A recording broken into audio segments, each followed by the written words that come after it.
This channel does not promote any violent, harmful, or illegal activities. All content provided by this channel is meant for an educational purpose only. বাংলাদেশে শেখ হাসিনা সরকার পতনের পর যেমন হিন্দুদের উপরে অত্যাচার হয়েছে, তেমনি একইভাবে আরও বেশি করে আওয়ামী লীগের নেতাকর্মীদের উপরে অত্যাচার অব্যাহত। তাদেরকে মেরে দেওয়া হয়েছে, জেলে ঢোকানো হয়েছে, পালাতে গিয়ে তারা মারা পড়েছে, ধরা পড়ে। যাকে ধরেছে বিএসএফ, যদি ভারতবর্ষে এসে যায় হয়তো বেঁচে যাবে, বাংলাদেশে তুলে দিলে সে তাকে মৃত্যুর মুখে ফেলে দেওয়া হয় বলে আমি মনে করি। এর চরম অন্যায়, এটা হতে পারে না। একবারে স্বৈরাচারী চরমতম নিদর্শন এগুলো।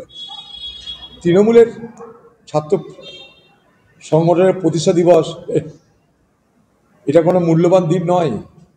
পার্টির লোকের কাছে হতে পারে।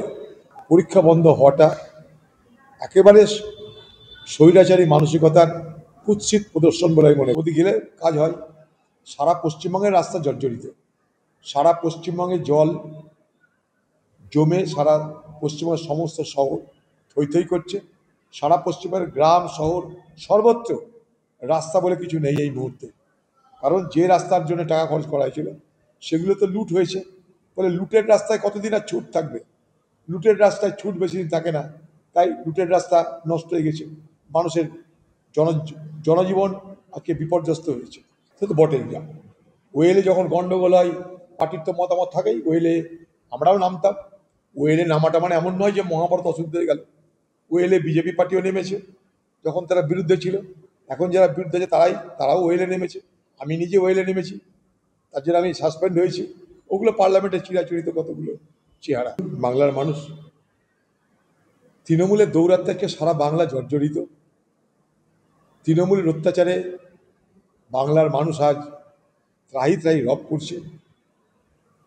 যেভাবেই হোক তৃণমূলের উৎখাত ছাড়া এ বাংলায় এই স্বৈরাচারের হাত থেকে বাঁচার এই মুহূর্তে কোনো রাস্তা আছে বলে আমি মনে করি না। এটাই তৃণমূলের নৃশংসতা।